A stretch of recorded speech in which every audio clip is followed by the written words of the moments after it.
আসসালামু আলাইকুম রহমতুল্লাহি বরকাতু। Welcome to my channel Muskan cooking.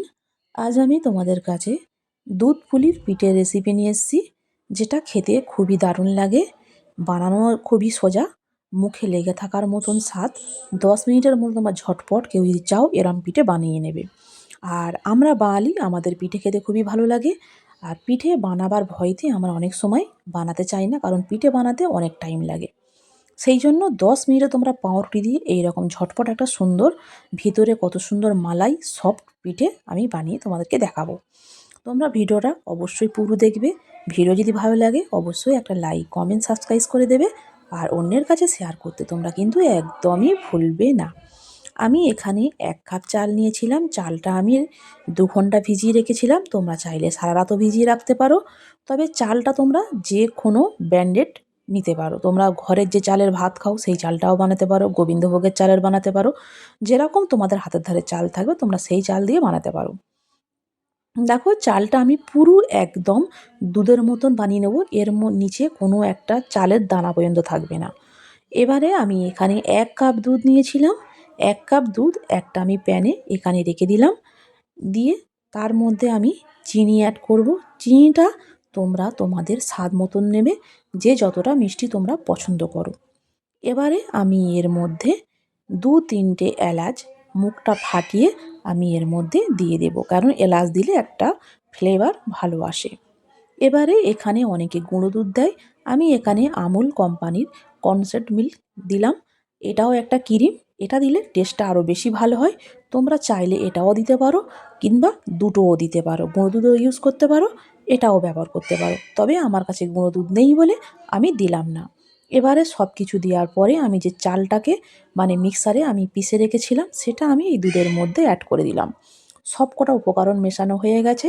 এবারে আমি গ্যাসে একে বসিয়ে দেব। গ্যাসে বসাবার পরেই একে এবারে আমি 5 থেকে 6 মিনিট জাল দিয়ে নেব। ক্রিমটা আমার 5 থেকে 6 মিনিটের ভিতরেই ক্রিমটা আমার বেনে তৈরি হয়ে যাবে।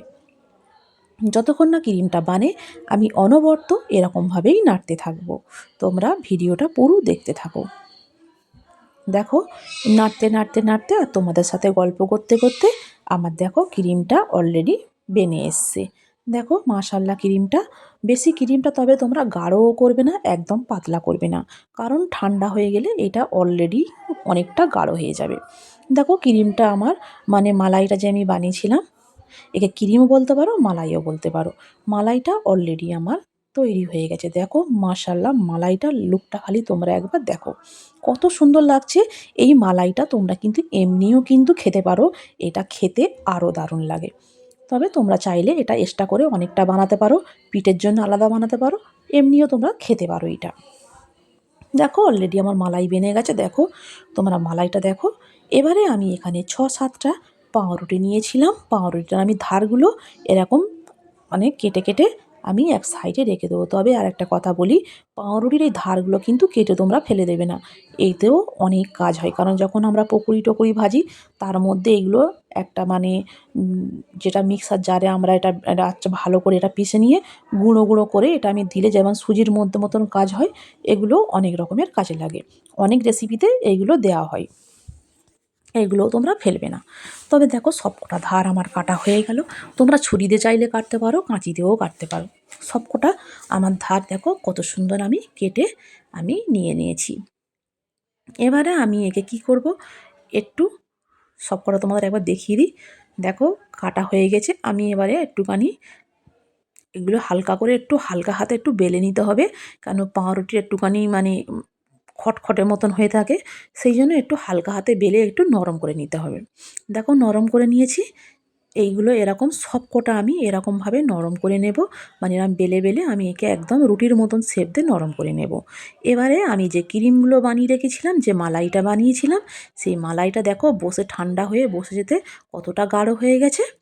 এবারে আমি এই মালাইগুলো অল্প অল্প চামচে নিয়ে, তবে তোমরা এক কাজ করবে, এটা একটা বাটির সাহায্যে গোল করে প্রথমে কেটে নেবে। দেখো আমি এরকম বাটির সাহায্যে একটা গোল করে এরকম কেটে নিলাম। এই দেখো পুরো একদম গোল হয়ে গেছে। এবারে এর মধ্যে আমি কিছুটা মালাইটা তবে বেশি অ্যাড করবে না, হালকা হালকা অ্যাড করবে। মালাইটা আমি এর মধ্যে অ্যাড করে দিলাম। দিয়ে যেমন নারকোল পিঠে যেমন হয়, যেমন মোড়ে ওই রকমভাবে এরকম দেখো একটু হালকা হালকা হাতে একটু চাপ দিলে আমার পুরো নারকোল পিঠে যে মানে হয়, যেটা হয় পুলি পিঠে বলে যাই বলে যে যেটা বলতে পারো, তবে আমরা মানে নারকেল পিঠেটাই বলি। তো অনেকে পুলি পিঠে বলে, মানে অনেকে অনেক রকমের পিঠের নাম দেয়। দেখো কত সুন্দর মাশাআল্লাহ পিঠে এটা বেনে গেছে। সবকটা পিঠে আমি এরকমভাবে বানিয়ে নেব। দুটো পিঠে তোমাদের সাথে আমি দেখিয়ে দিলাম কীভাবে বানাবে। দেখো এরকমভাবে হালকা হালকা হাতে বানিয়ে এবারে আমি সবগুলো এঁকে আমি রেখে দিলাম। দেখো এবারে আমি একটা কাঁচের একটা বড় একটা বাটিতে সাজিয়ে নিলাম। এবারে আমি এর জন্য কিছুটা মালাই আমি তৈরি করে নিলাম। তবে এই দুধটা বেশি গাঢ় হলে হবে না, একদম পাতলা হতে হবে, মিডিয়াম পাতলা। দুটো এলাচ আর হালকা মিষ্টি দিয়ে এটা আমি সামান্য ফুটিয়ে নেব। ফুটিয়ে দেখো আমার দুধও ফুটে এসছে দিকে। এবারে দুধটা আমি ফুটিয়ে এই গরম দুধটা হালকা হালকা আমি এই যে পিঠেগুলো বানিয়ে রেখেছিলাম এই পিঠের মধ্যে আমি সবকটা হালকা হালকা আমি অ্যাড করে দেব। এইটা ঠান্ডা হয়ে গেলে ফ্রিজে কমসে কম 1 থেকে 2 ঘন্টা রেখে দিয়ে যদি খাও, সত্যি কথা বলছি তোমরা এটা দুবার আবার বানিয়ে খাবে।